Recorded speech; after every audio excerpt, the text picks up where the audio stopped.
हरि ओम गुरुर्ब्रह्मा गुरुर्विष्णु गुरुर्देवो महेश्वरा गुरुर् साक्षात् परब्रह्म तस्मै श्री गुरवे नमः। ओम ध्यान मूलम गुरुर्मूर्ति पूजा मूलम गुरुपदम मंत्र मूलम गुरुर्वाक्यम मोक्ष मूलम गुरुकृपा। प्रिय भक्तगणों, मैं आप लोगों के समक्ष एक पावन कोटवा धाम की कुछ महिमा आप लोगों के समक्ष भजनों के द्वारा प्रस्तुत कर रहे हैं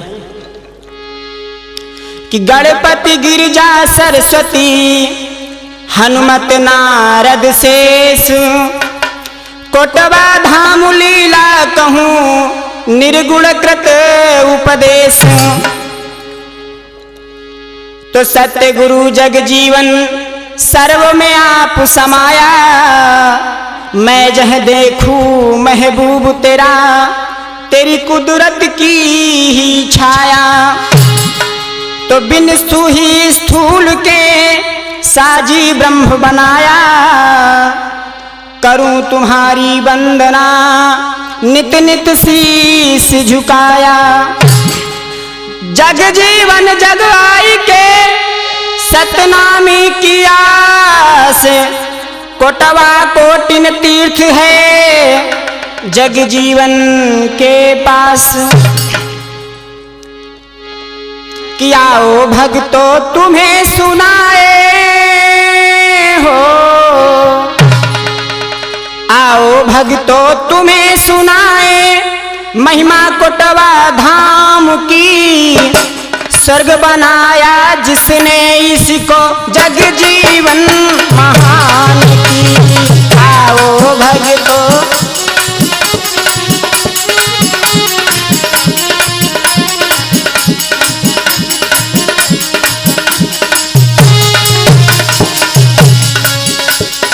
उत्तर भारत संत परंपरा सतनामी कहलाती और शाखा कोटवा धाम की हमको याद दिलाती।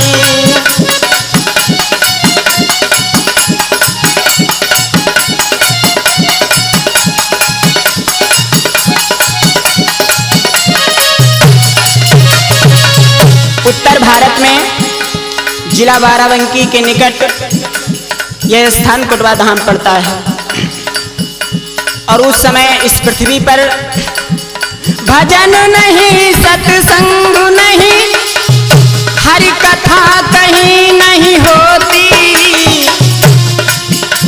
और जन जन में आक्रांत बढ़ा माँ पृथ्वी भी रोती। जन जन में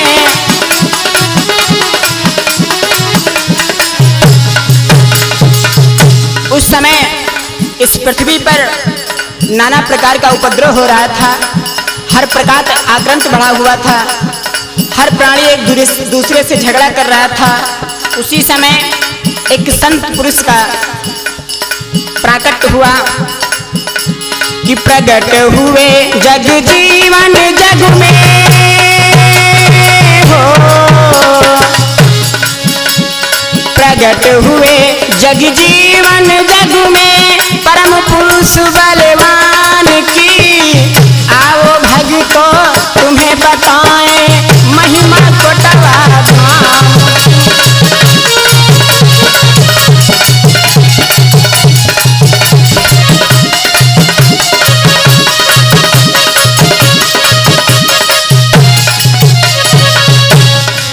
जिस समय इस पृथ्वी पर चारों तरफ हाहाकार मचा था उसी समय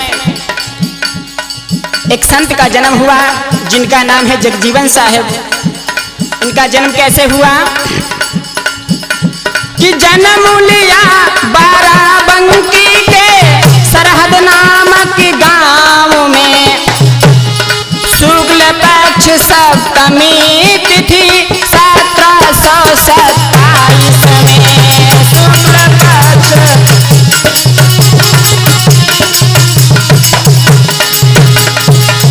जगजीवन साहेब शुक्ल पक्ष सप्तमी तिथि दिन मंगलवार 1727 सन में एक सरदहा नामक गांव में जन्म लिया, जो बाराबंकी के निकट और कोटवा धाम से करीब 4 मील दूरी पर है।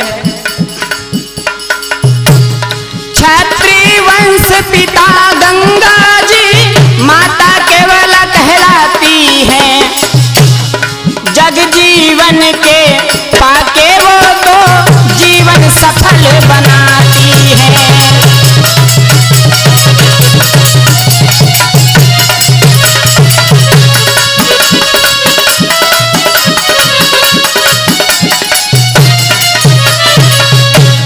जगजीवन साहब के पिताजी श्री गंगा साहब जी महाराज जी थे और उनकी माता का नाम केवला देवी था। आज दोनों ने अपने पुत्र को पाकर के बहुत प्रसन्न हैं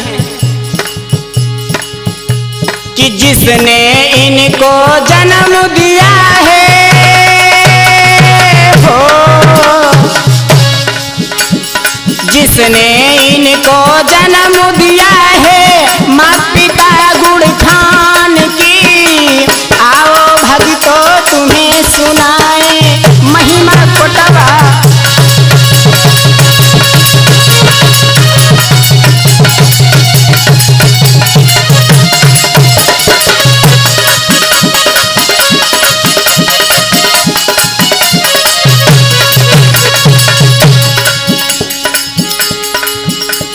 श्री जगजीवन साहब जन्म होने के साथ धीरे धीरे बड़े होते गए और बड़े होने के साथ में आज बंदो समय आने पर जगजीवन साहब ने गुरु दीक्षा ग्रहण करने के लिए गए कि सतगुरु श्री फूला साहब जी सुनकर बात बताता हूँ, जग जीवन का गृहस्थ जीवन कुछ तुमको बतलाता हूँ।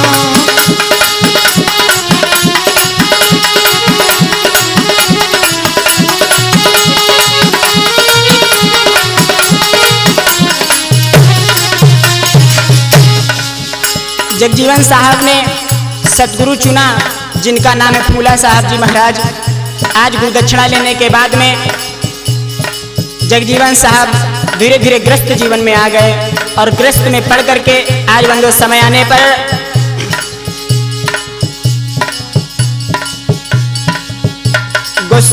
जगजीवन साहब जी महाराज धर्म किया सत्संग किया फिर 4 पुत्र उत्पन्न किया, और बीता समय कुछ ही रोजों में एक कन्या ने जन्म लिया।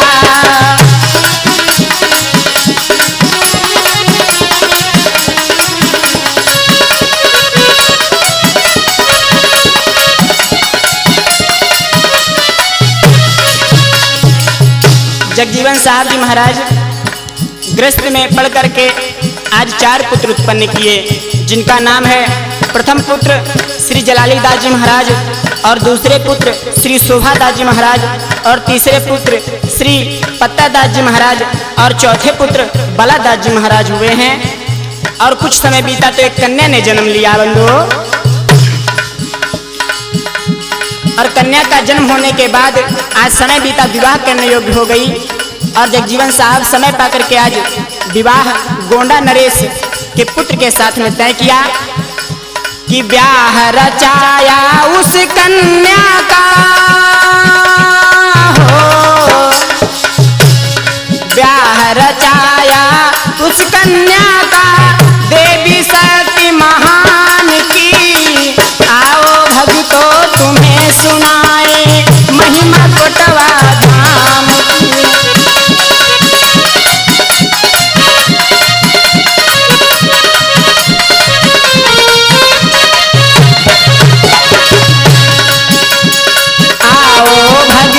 तुम्हें सुनाए महिमा कोटवा धाम की, जिसने इसको स्वर्ग बनाया परम पुरुष बलवान की।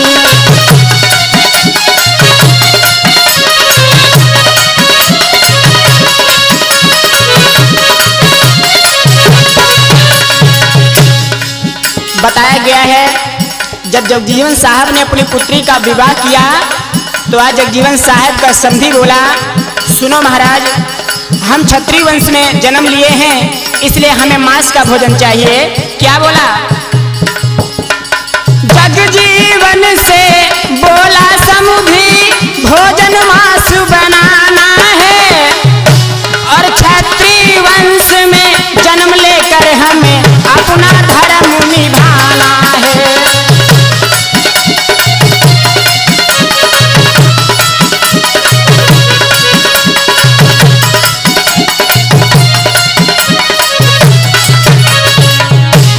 आज समधी बोला, हमारे बाराती मांस का भोजन करना चाहते हैं, इसलिए मांस बनवाओ। जगजीवन साहब सुन करके बात को आज बंधु आंखों में आंसू आ गए और विचार करके बोले, बात सुनी जब समधी जी की मन में अति घबराए हैं, सान न जाए मेरे कुल की बैंगन काट बनाए हैं, सान न जाए।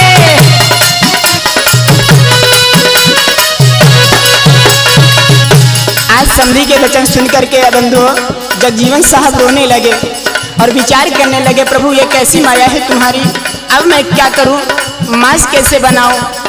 हम तो गुरु दक्षिणा ले चुके हैं, गुरु मंत्र ले चुके हैं। आज मन में विचार करके जगजीवन साहब ने बैंगन की सब्जी बना दी और देखिए भगवान की माया कैसी है कि जितने भी बाराती उस बैंगन की सब्जी को खा रहे हैं बंधुओं, उनको मांस का स्वाद आ रहा है कि मांस समझ कर खाया सबने हो, मांस समझ कर खाया सबने, लीला है भगवान की, आओ भक्तो तुम्हें सुनाए महिमा कोटवा धाम।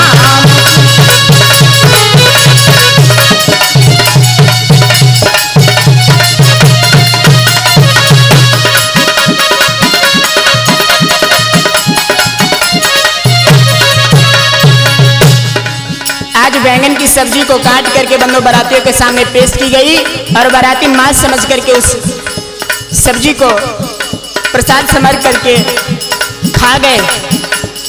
भगवान की ऐसी माया होती है। धीरे धीरे समय बीता, प्रातःकाल अपनी बेटी का विवाह होने के साथ विदाई की और ससुराल को भेज दिया। समय बीता तो जगजीवन साहब ने वैराग्य धारण कर लिया और वैराग्य के साथ में बंधु कोटवा धाम में आकर के बसे कि कोटवा धाम में जगजीवन जी उसको स्वर्ग बनाया है, सतनामी संप्रदाय चला कर रास्ता नया बनाया है।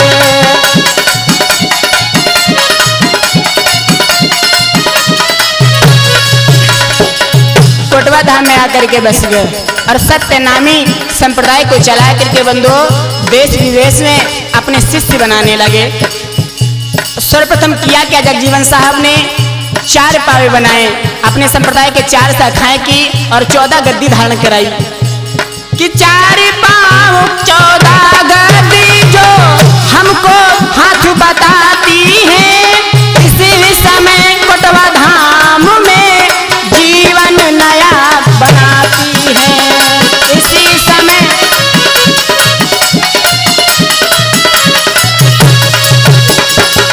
और 4 पावे 14 गद्दी बना करके जगजीवन साहब वहीं पर अपना आसन लगा लिया और आसन लगा कर बंधु कोटवा धाम को स्वर्ग बना दिया।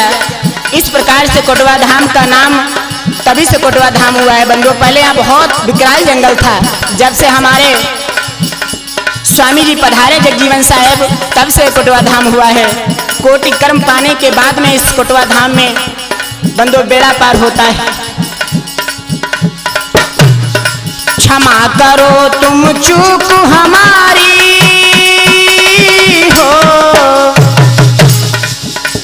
क्षमा करो तुम चूक हमारी, इस बालक नादान की, आओ भक्तो तुम्हें सुनाए महिमा कोटवा धाम।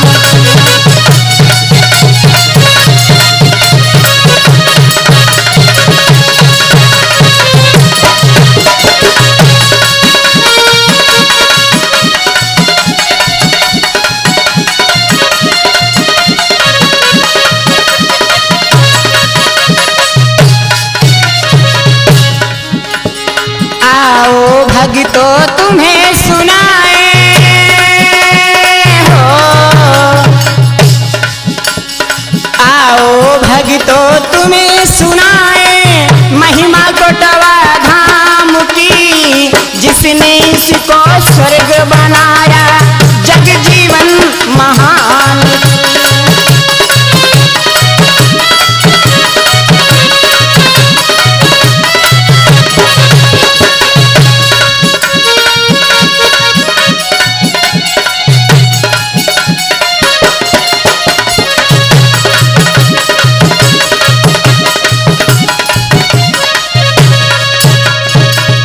बोले जगजीवन साहेब की, सच्चे दरबार की, कोटवा धाम की।